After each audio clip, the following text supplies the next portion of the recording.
예, 정치권 주요 소식 박찬정 변호사와 함께 얘기 나눠보겠습니다. 대표님 안녕하십니까? 반갑습니다. 자, 살생부 얘기부터 좀 해보죠. 저희가 앞서도 잠깐 얘기를 했지만 대표님 같은 경우에 정치 생활을 오래 하셨는데 살생부 같은 게 있다고 보십니까? 선거 때마다 자주 있어 왔지요. 그렇죠. 예.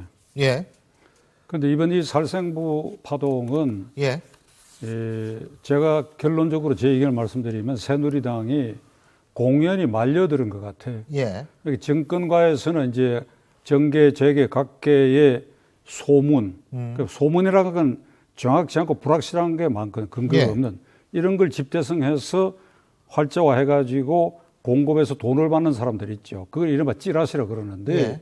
이번에 이 살생부도 그 수준의 것이에요. 물론 새누리당의 그 내부를 자세히 들여다보고 관심 있는 사람이라면 그 정도 것을 찍어낼 수가 있는 그런 수준의 것인데 친박이나 비박 핵심이 그 위험한 일을 스스로 만들어가지고 그걸 퍼뜨렸다. 저는 그렇게는 보지 않습니다. 문제는 그 불확실한 그 찌라시 성격을 갖고 있는 거기에 말려들었다는 것이죠. 누가요? 그러니까 새누리당이 친박, 비박이 말려들어가 서로 침뱉고 싸우고 확대하고 이렇게 해서 침소 봉대된, 그러니까 무시하고 말아야 할 일을.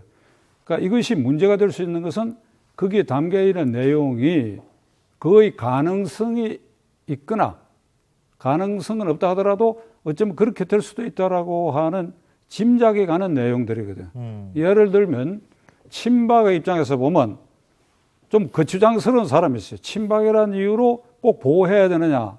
안 그런 사람이 있어요. 내 눈에도 그런 사람들이 있다고. 예를 들면 뭐 꼭 나이가 많아서 그렇다기보다도 그 뭐 도덕적으로 예, 특정 있는 사람, 거론하지 마십시오. 그러니까 이런 사람들을 어차피 쳐내야 되니까 예. 그걸 쳐낼 때 그걸 빌미로 해가지고 TK 지역의 그 비박 핵심을 걸러내는 것에 대해서 선제적 공격을 삼을 수도 있고 또 비박 쪽에서는 방어적 공격으로 이걸 이용할 수 있지요. 그러니까 그 몇몇 당연히 잘려야 할 친박을 자른다는 구실로 해가 비박 전부를 이게 학살하는 거 아니냐. 그러니까 이런 논쟁이 이게 자꾸 에스컬레이트 돼가지고 무슨 최고위원회에서 김무성 대표가 나와서 진상을 밝혀야 하고 정두원 의원이 청문을 해야 하는 그런 사태로까지 된 것은 이게 새누리당으로서는 딱하기 짝이 없고 예. 아니 지금 20대 국회에서 좀 나아져야 될 거 아니에요. 그리고 당장은 경제 안보 위기인데 친박 비박이 좌파 세력 확대만 골몰해가지고 찌라시가 하나 떴다 그러니까 거기에 모든 노력을 경주하는 이런 모습을 보이가 이 집권 자칭 집권 세력을 국민이 어떻게 안심하고 믿을 수 있겠어요? 아 근데 그 살생부가 이렇게 항상 정치권에 이렇게 뭐 18대, 19대 계속 나오는 이유가 뭐예요? 경쟁이 워낙 치열하고 또 호사가들이 있을 수 있죠. 예. 제가 말씀드린 호사가라고 하는 것은 재미삼아 112나 119의 범죄 발생이나 화재가 없는데도 괜히 신고하는 사람이 있듯이 호사가들이 있을 수 있고 또 새누리당을 궁지에 빠뜨리고 싶은 또 사람과 세력도 있을 수 있고 그러니까 여러 다양한 각도에서 그것이 만들어질 가능성이 있고 그다음에 찌라시 제작자들은 소문을 가지고 일부러 또 이렇게 의도를 가지고 그런 제작을 거를 해요. 당대표가 보고서 얘기하는 거는 어떻게 보세요?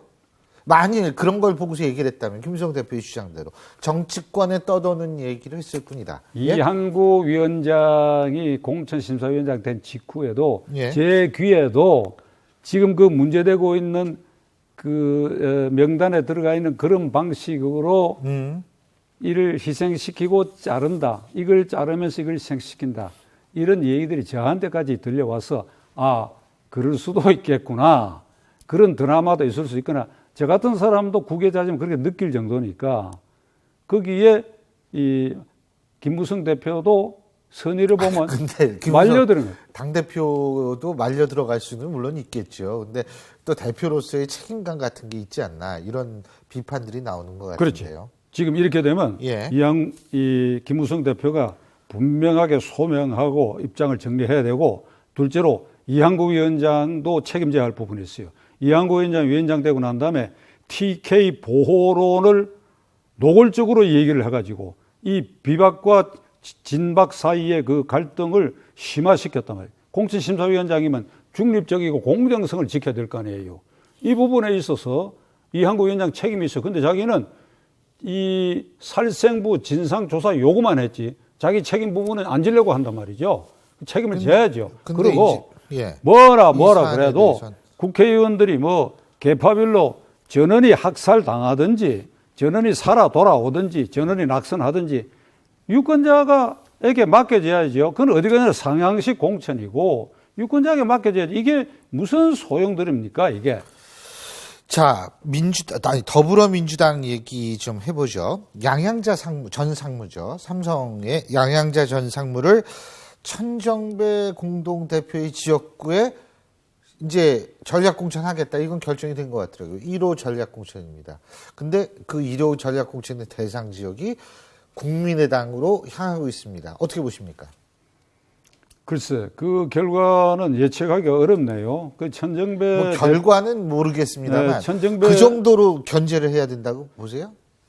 천정배 의원과 양향자 전 상무와의 그 경쟁은 우선 제 느낌은 볼만하네요. 제3자 입장에서는.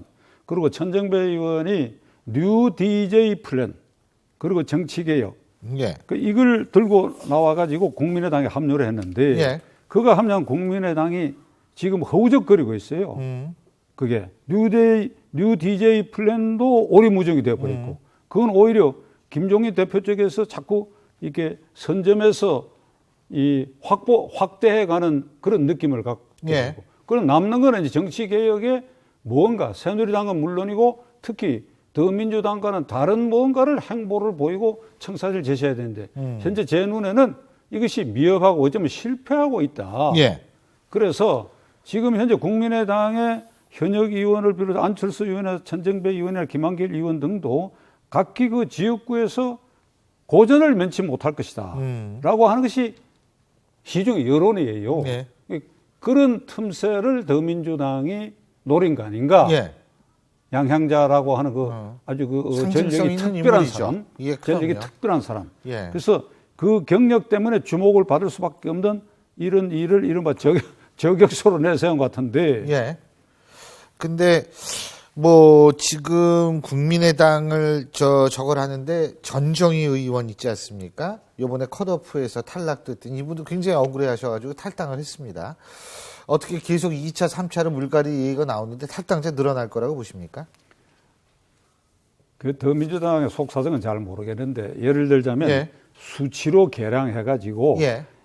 그 법안 발언 건수, 본회의 상임위원회 출석 일수 이런 걸 수치로 계산해서 이게 탈락이다 아니다 이렇게 하는 게 굉장히 위험하죠. 예를 들면 다른 사람은 내가 잘 모르겠어요. 예. 잘 알지만 내가 함부로 얘기 안 예. 하겠는데 대구의 홍일학 의원의 경우에는 그 사람이 그 홍 의원이 비례대표가 돼갖고 지역구에 도전해보겠다고 완전 불모지에서 노력을 해온 것 같아요. 예. 그러면 더민주당 입장에서는 이 사람을 지역구에 내보내가지고 오히려 이 대구 경북에서 더민주당의 당 지지율에 나쁜 영향을 준다 하면 공천 안 해야지. 예. 근데 그러지 않고 홍일학 의원 때문에 조금이라도 신장이 된다라고 한다면 그 수치로 계산된 커트라인의 조건 그걸 맞춰가지고 잘라버린다고 하는 것은 그 김종인 대표가 한 말이 있죠.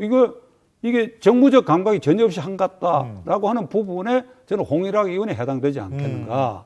지금 대구 경북은 더민주당에서는 김부겸 전 의원만이 가능성이 높은 것으로 지금 평판이 나와 있는데 거기에 홍일학 의원이 될지 안 될지는 모르겠으나 별 도덕적 흠결도 없이 거기에 조력해서 대구 경북에서 국회의원 지지 외에 정당 지지 이 투표지가 따로 있잖아요. 예. 그러니까 그 불모지에 그만큼 신장시킬 수 있는 요인을 만들 수 있는 요소가 있다고 한다면 수치로 계산해서 잘라버리는 이것은 알겠습니다. 바보짓이다. 바보짓.